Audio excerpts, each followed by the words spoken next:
So what are the biggest misconceptions, Debashish, you have seen customers have?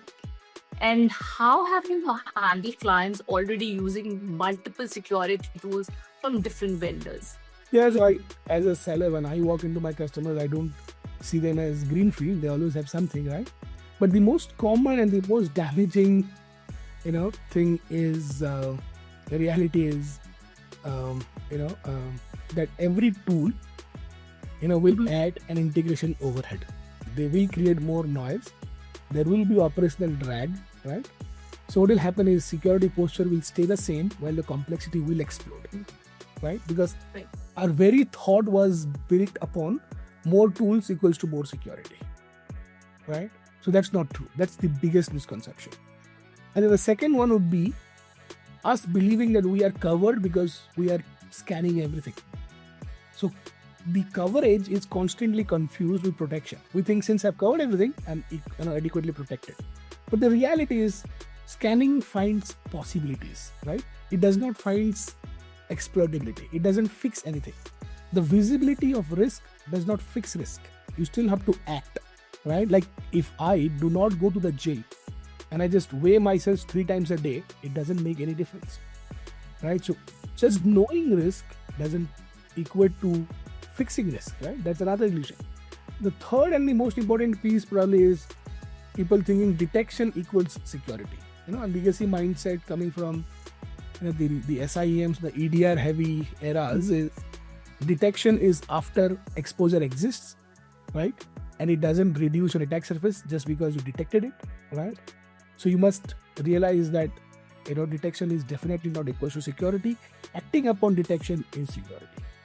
And if you want to put the money angle to this discussion, a lot of people thinks bigger budgets equals to bigger security, better security. Right? This is the biggest misconception.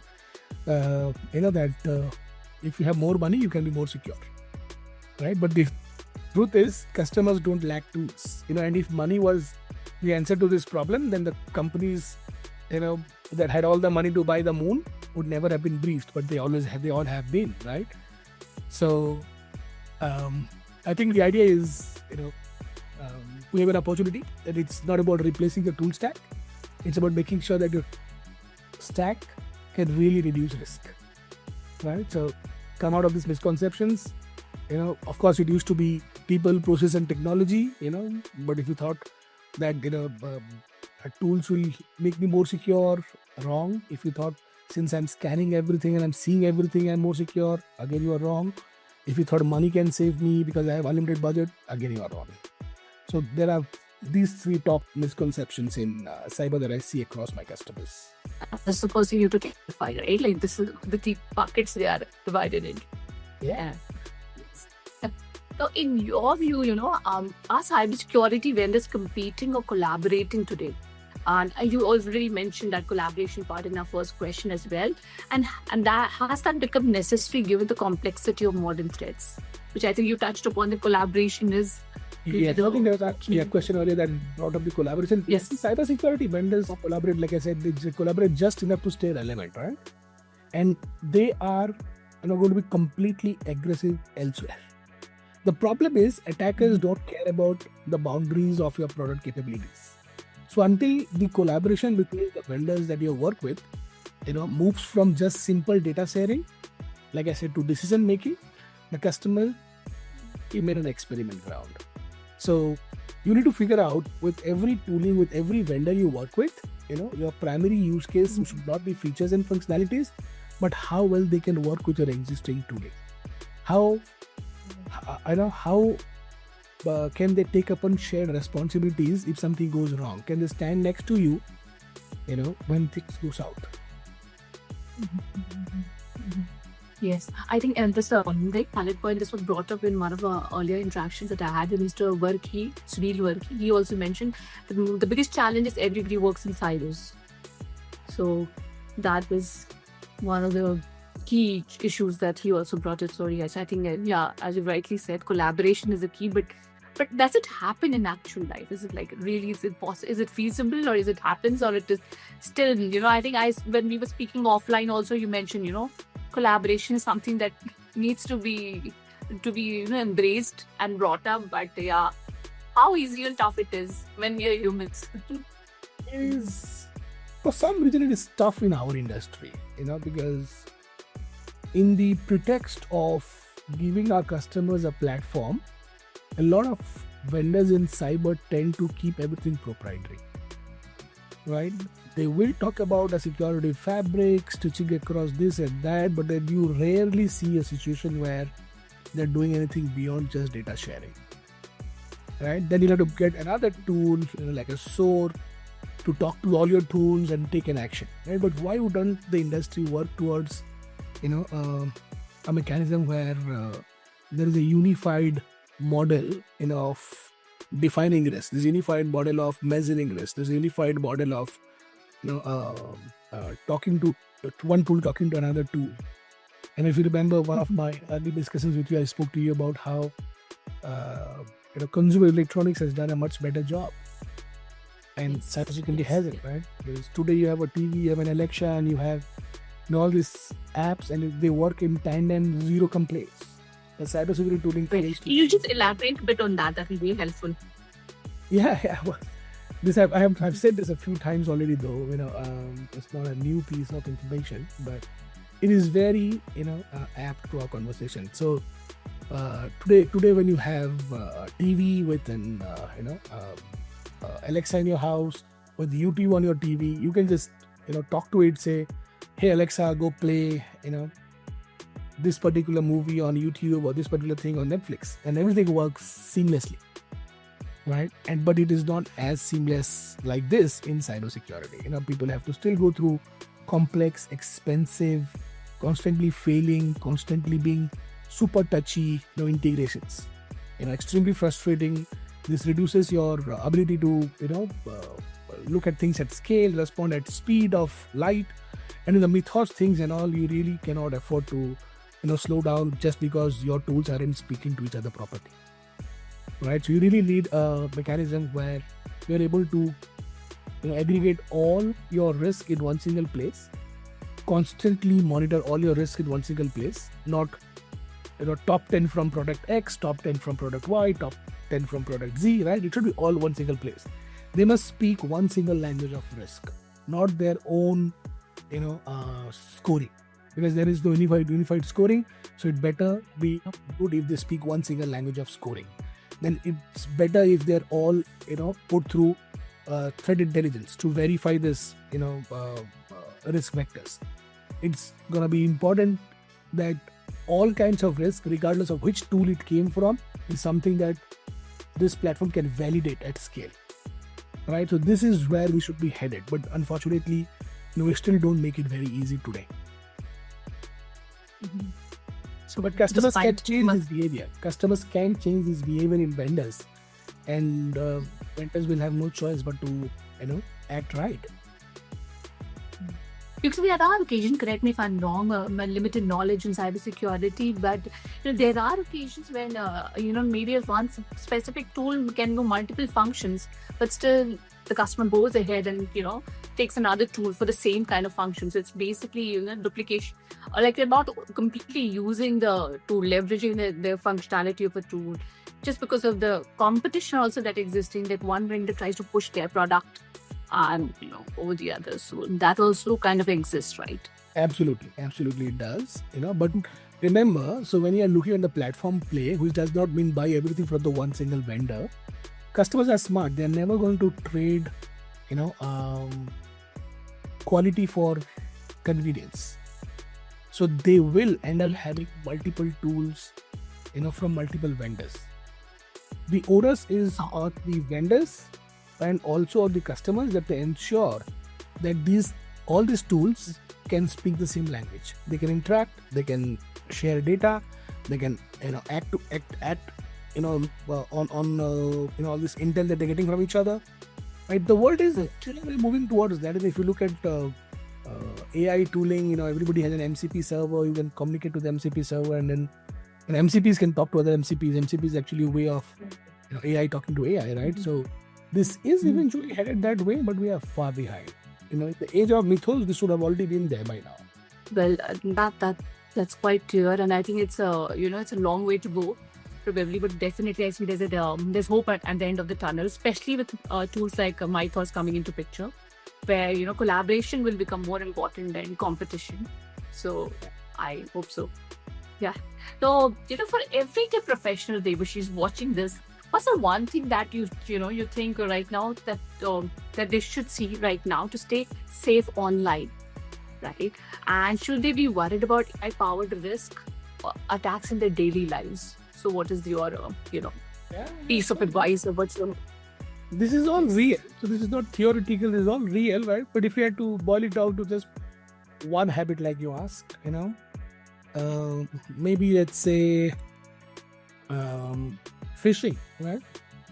Pause and verify anything that creates a sense of urgency, especially messages asking you to click, pay, or share something that is not normal, right? That single behavior can cut through most real world cyber attacks, AI powered or not. AI not required here, but of course AI has been used by attackers here, but AI hasn't invented new kind of attacks for every day. It is made of the same existing ones, just that it is more convincing, more personalized, so you feel it's more real, right? So instead of obvious scams, you will now see that AI is helping these people send you emails that sound more professional, like your real boss sending you an email, or a message that references to a real project and you get tempted to click, or grammar. Most of these emails tend to have bad grammar, but now it's perfect grammar and tone, right? The tactic is still the same. They pressure you into acting before you can think, right? So if you want me to give you one piece of advice as an individual how you can keep your everyday life secure, maybe stay away from phishing attacks. Okay, look for anything that sounds fishy or is giving you an urgency or creating a mind map for you to click or pay and things. Just pause for 60 seconds.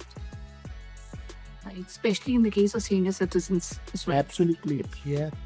And these things have become far more sophisticated, and then educated individuals are also falling prey to it. It's not like people think cyber attacks happens to people who are not very educated. You're wrong. It happens to scientists, doctors, the biggest of IT champions all the time. Yeah, I think the recently a CFO got a mail from a CEO, and which was a genuine mail, and he went ahead and so it's getting harder to use. I get a lot of emails from our CEO, and I screenshot them and send it to him to validate. This is really you? Because sometimes you're asking. Yeah, very recently, my Instagram, somebody created a duplicate copy of my Instagram, and then started adding all my existing friends as friends. And the worst part is they also added my son, and they didn't know my relationship with this guy, right? So they start sending a message saying, "Hey, I am stuck in this place. Can you send me 1,000 rupees?" And my son responds to the guy who's trying to act like me, saying, "Papa, I don't think you really need 1,000 rupees from me at least." That's a smart and a good one. Yeah, and one of my other friends said, "You asked for just too less money for me to believe it's real." Wow, that was a good catch. So, yeah, but yes, that's scary. Jokes apart, it's scary actually. I told my friends, anybody who fell prey to this and ended up paying is your problem. I'm not going to repay you back. So many 1,000 rupees you saved. Well, yes. Yeah, but that's really old friends who haven't spoken to me in a while give me a call. So that was the only positive outcome to this. Oh, that's a good one. So, though fishing, but you really fish with the good friends again. Yes. Old school buddies who haven't spoken to me in a while calling me to validate. I'm like, okay, at least somebody made you call me. Yes. That's okay. So that in the hindsight, that's the positive side of it. And yeah, that's nice to know. But jokes apart, it's really getting scary, and it's very difficult now for people to decipher. Absolutely. Yeah. Now, so Debashish, moving to my next question, are traditional security tools, as I mentioned, they've already said they're still tying their shoelaces. even equipped to handle that Mythos level AI, what it can do actually, or do cybersecurity vendors and firms need a complete overhaul? We have been discussing this even in the course of our discussion, though. So, still, if to see it, yeah. Yeah, so to be honest, we don't need completely new tooling just for Mythos. Mythos is just one. There will be hundreds of Mythos like things happening in the world of AI. But most traditional tools really aren't broken. Just that they are not sufficient for a Mythos level speed. Speed is the problem. So what needs to change is less about ripping out everything, and then looking at new tools. That doesn't need to happen, right? We need to make sure that all the tools that we already have are orchestrated, prioritized, and used to bring up the speed of response that matches the speed of detection. The old tooling, right, was designed for a world where discovery was slow, exploits took time to develop. There was a time when exploits used to take months to develop, but today exploits come 7 days before the discovery of a vulnerability. -7. Nothing can be, more bad than this, right? And earlier teams had days and weeks to respond. So the assumption that we have time is now under pressure. Okay, so we have now sifted, or we will have to sift, from the discovery, exploitability, weaponization, which used to happen in weeks and months, to potentially hours, at best day, no longer months. So the gap is not in, do we have the visibility? The gap is in, can we act before this becomes exploitable at scale? So it's not a tooling problem, but of course traditional tools, tend to make it difficult, but they're not obsolete. But the way you operate them, if you're able to bring up them in a speed at which you can respond, to this, then you're still okay, right? So a 30-day remediation model is not a control. It's actually now a liability. So earlier people used to have, we have a SLA that we must fix every high severity vulnerability in 30 days. Right? But the point is, the hacker does not have such an SLA. He wants to break it as soon as possible, right? So if you're still stuck to an MTTR model or a mean time to resolution as per SLA of 30 days, then it's a liability for you, right? So the industry does not have a technology gap today. It just has an execution gap to reach this speed. And Mythos exposed that you guys do not have the ability to validate and patch at scale. That's the only exposure that Mythos did. So speed is the real, the basic Speed of key. response. Yeah. Right. And it is shaken up and kind of will revolutionize the entire industry, actually. Yes. Absolutely. As AI is doing to the rest of the industries as well. So yes. So Debashish, wanted to understand from your perspective, is cybersecurity moving toward platform ecosystems rather than isolated products? And what does the next 3 to 5 years look like? It is all like I did speak to you about platformization. They're all moving to platforms. And when I say platform, they're called platform ecosystems basically. But like I said, nobody wants to call platform as us buying every tooling from the same vendor. That's not called platform, okay? But like I told you, no one will trade quality for convenience. If there's a best of breed technology, people will always get the best of breed technology and not the other one that's the third best in the category, but it's convenient for me to access because my platform play that I bought from the other vendor has that capability also, but it's not the world's best. That's not going to happen, right? But if you look at the next 3 to 5 years, we will see that happening in terms of, let's say, layers, right? First will be the decision layer. Like this is where the risk is calculated, priorities are set, and actions are triggered. And whoever owns this layer will be the best buddy of the CISO. Okay, then comes the execution layer.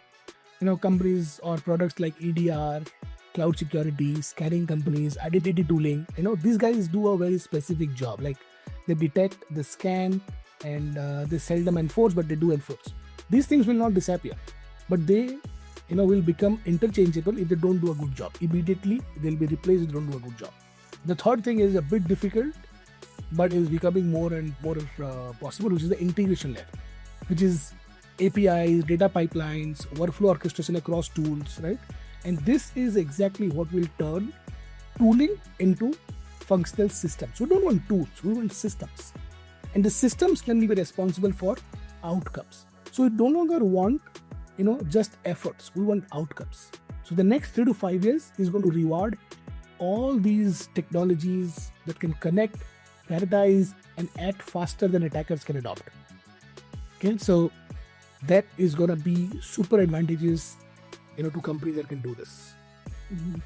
Absolutely. And that's where they'll be moving towards also, right? That's Yes. just, And in order to pursue that speed, platformization does make it more possible. So either you have a platform that does all things right, or customers are going to build a platform that includes multiple vendors but does respond at the speed that they want. But platformization is definitely a big play across all cyber vendors today. Okay. And what's the most underrated cybersecurity threat nobody's talking right now? And what's one lesson from your career that has never changed? The most underrated threat right now, surprisingly, it's not AI at least. Okay, it's decision latency. It's not AI. It's decision latency. Everybody's, focused on, thinking the tools will get smarter. Very few are focused on the fact that slow organizations are still, not able to decide and act on time. So it is that gap between knowing something is wrong versus doing something meaningful about it, right? So in cybersecurity, the teams that win aren't the ones who had the most budget or the most amount of tools. Okay, they are the ones that had the most vivid or the clearest decision-making ability. Okay, and in my career spanning 22 years now, out of which 19 is cyber. Okay, and I have to compress my 20 years of cybersecurity experience into how many lessons you said? One lesson? One lesson, then it would be... You can give me many. It would be the fact that finding problems does not make you secure. Fixing the right ones at pace does, right? So over 2 decades, if you look at technologies, for example, let's say firewalls moved into cloud. Antiviruses became EDR and XDR, right? Attack surface management was overwritten by Gartner into CTAN, right? Humans now have everything which is AI assisted. My son uses a AI assisted everything, But one pattern that has stayed stubbornly consistent, is that we have always been better at discovering risk than reducing risk, right? So in 20 years, we have gone from not seeing enough to seeing everything and still struggling to fix what matters. So the problem definitely was never in visibility, it was always in execution. That's my learning in the last 20 years. We never had a visibility problem. We always had a problem. The execution of it, how to fix it. Yes. And it still continues. It still continues. But of course, people will help people realize it and take cognizance of it and really act on it, finally this time. Absolutely. Otherwise, it'll be less bigger time. Yeah. Because, people should just be lucky that today is only Mythos. Nothing stops from another 3 more brothers to Mythos, right? So you don't want to act when the problem is even more worse. Now, in fact, we do mushrooming now, actually. So, yes. So absolutely. And I'm very, very, very surprising that you said it's not AI or anything else, but it's a decision latency, which is the most underrated skill. Finally, an answer to a question that is not AI, yes. Absolutely, yes. When the entire buzzword is AI. Very surprisingly, but very, very important. Having worked with enterprise clients, what do you think truly differentiates one cybersecurity vendor from another? Okay. I haven't changed many companies. This is my 15th year at Qualys. But of course, I've seen many companies come and go, many vendors that meet my customers. I get to hear a lot of feedback from my customers. I have got many vendor industry friends. And I've sat across enough, customer buying cycles, right? And the pattern is, the ones that get chosen by the customers, are the ones where the customer had the most trust, in the sense that if we invest in this technology, we will definitely succeed. They never looked for features, and functionalities alone. They always looked at, how aligned were you with their security goals in the next 3 to 5 years. Because today everybody is a software powerhouse. So if a functionality or a feature is missing, people can probably create it overnight. One thing was intent. Do these do these vendors or a partner have the ability to collaborate with me, understand my industry, understand my nature of problems, and react to them at a time when I need them, right? So the question has shifted from what does your product do? Nobody asks this anymore. To what changes after I have bought this product? Can the vendor show me reduced exploitable risk? Can they show me fewer false positives? Can they do faster remediation, right? And if they can demonstrate a simple before and after, then they immediately stand out. Have you seen those videos where you have a before and after, right? It clearly gives you, this is where I am today, before, and this is where the vendor says I'm gonna be once I am done implementing this technology. And there's so much aligns with what I need. I'm getting ready for the future. I'm getting more and more efficient. So if you're able to draw a before and after impact, then you will stand out immediately. That's very important, actually. Yes. And what does being the most trusted security partner really mean to enterprise clients today? If I have to ask. Pretty similar. If you take out all the marketing bells and whistles, because most companies today have really good marketing teams, right? But if you strip away all the marketing bells and whistles, a trusted security partner is someone who will help you reduce real risk consistently, transparently, without creating chaos or noise, right? It's less about relationships and more about how reliable you are under pressure, right? You should tell them the truth even if it hurts your deal. It is okay to tell them the truth even if you don't get your PO. Okay, don't say we can cover everything just for the purpose of a sale, right? Other than that, if you're telling the truth, they're always okay, right? If you told them lies like, what, if you buy us, you don't need other tools. Don't say these things. Say, this is where we are strong, this is where we are not, but if this were important to you, we can always make it happen for you. And here's how my tooling fits your environment. How is it aligned to what you need today? But what you need tomorrow is a commitment that I can always build it for you. Because when you buy or acquire cyber tooling, you don't want to buy something that addresses all your problems today, right? You have to have a assurance that they have the ability to also work with you for problems that you have to solve together in the future. Every year you can't go changing tooling, right? And as a trusted vendor, again, you must also own the outcome, not just the output. There's a big difference. Output is, let's say, for example, Qualys. I say, hey, the output is we found 10,000 vulnerabilities in our environment. It's never going to be something that my customer can appreciate. But if I told him the outcome, we reduced your exploitable risk by 40% in 60 days. See that? They would absolutely love us. So trusted partners will always stay engaged beyond the sale.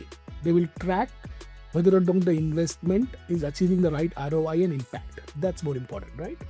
And from a people standpoint, outside of tooling, every companies are made of people, right? From the people standpoint, if you show up when things go wrong, that's also when you're building a trusted, partnership. So bottom line is, trust will come from clarity in communication, consistency in your action, and taking the accountability if something goes wrong, right? In the end, companies, enterprises do not choose tools, they choose certainty. I had this problem, this product fixes it, I bought certainty, right? The one that they trust is the one who will reduce the real risk, stands with them, and also delivers outcomes without adding noise, right? So these are very important for a cyber vendor to be called as a trusted security partner today. Wonderful. Absolutely. I think you hit the nail on the right place, actually. Thank you so much, Debashish. It was a very, first of all, for clearing the clutter from the, and you're breaking a lot of myths, actually. First of all, that speed is the real, speed is the real catalyst. It's not AI. Second, talking about decision latency as the most underrated threat, and not having multiple any other AI or any other tool coming into the picture. And thirdly, I think which really is a key takeaway is the transparency which is a key point for being a trusted partner for any client, rather than just going ahead and like a typical sales person and promising everything and not delivering anything. Today, the world, what they need is more transparency, more honesty, and that will kind of build a relationship, for ages, rather than just winning some accounts and winning some contracts. Absolutely. In fact, Yes. when my team is out there meeting our customers and prospects, on a daily basis, what I tell them is, let's not take it easy that we got a meeting with our client. Time is very important. And if you have been given time, make the best use of it. Don't just have meetings, have high impact meetings. And as a high impact meetings, I don't mean that the meeting must result in you getting a PO in your hand. The meeting must result in you leaving a lingering effect in the mind of the person you met. He must think, I met someone from so-and-so organization, and the discussions we had was really, really good. It left a lasting impression in my mind, and I believe that the person that I met is unbiased, knowledgeable, and is someone who I can turn to when I need to discuss something, in and around cyber.